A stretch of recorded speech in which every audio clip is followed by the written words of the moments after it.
Good morning mga ka-Buildworks. Ngayon ay ipapakita ko sa inyo ang aking ginawang room renovation. Tara, pasukin na natin.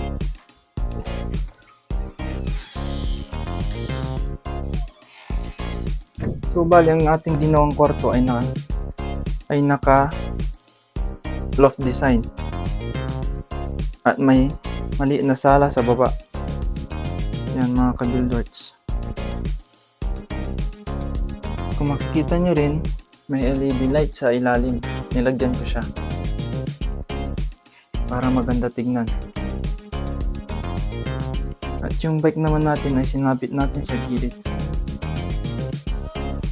Habang wala pa tayong cabinet, ito muna yung temporary na ating ginawa. Sabitan ng damit. At ito yung aking ginawang pinto na may salamin. Para kung titingin ka sa labas is makikita mo na kaagad. Ito din yung ating TV. Pag si-switch mo mga ka-Buildworks is may ilaw siya. LED lights. Yan, makikita nyo. Gumawa din ako ng mga patungan para sa mga display. Yan. Gusto mo namang manalamin mga ka-Buildworks? Ito naman ating hindi na mga ka-Buildworks. Si-switch ko siya. Yan, para makita nyo. Sticker siya. Lagyan para maganda tingnan. Kasi panahon ng One Piece. Ganyan yung mga design niya.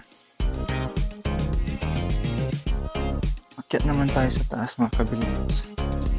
Matibay po itong ating hagdan kahit ilang tao pang akyat dito. Nakikita nyo ang aking higaan.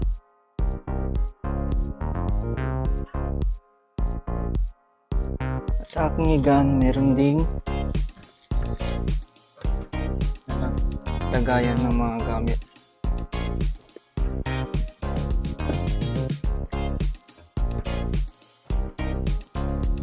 At nilagyan ko ng foam ang ating headboard para iwas tug na rin.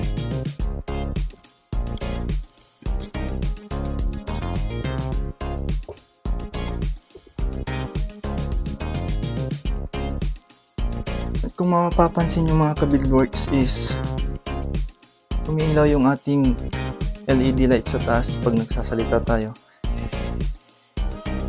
Naka voice censored po yan mga ka-Buildworks. Kahit magpatugtog tayo dito, sumasabay siya sa beat.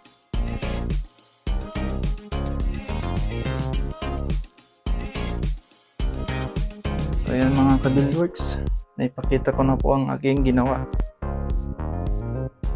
Sana po magustuhan nyo.